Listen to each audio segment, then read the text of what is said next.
Karibu sana mwiroreri thini wa Kikuyu Star TV na riu kuri ndeto yake hari igie gikuo kia Pastor Elizabeth Githinji wa kuma kuria mwena wa Nakuru ni atiriri ati uthuthuria wa mwiri wake ri ni ugikoretwo ukirikite na riu ri kurakirikana atiri kuringana na report ire igicabithitio haria page ni ya Martha Mwihaki Hinga mwena wa Facebook igagikiuga atiriri ati uthuthuria uyu ri wikitwo ni ataramu ana eri kuma mwena wa family ya Elizabeth, umwe kuma mwena wa thirikari na ucio ungi umwe kuma mwena wa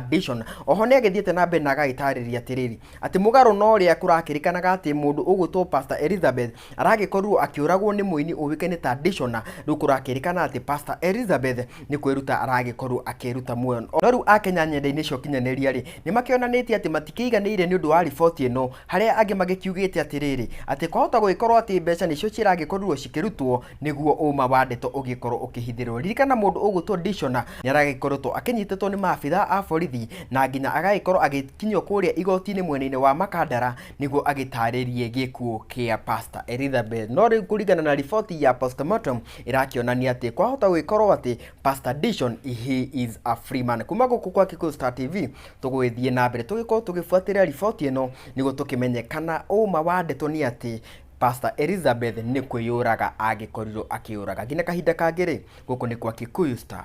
TV.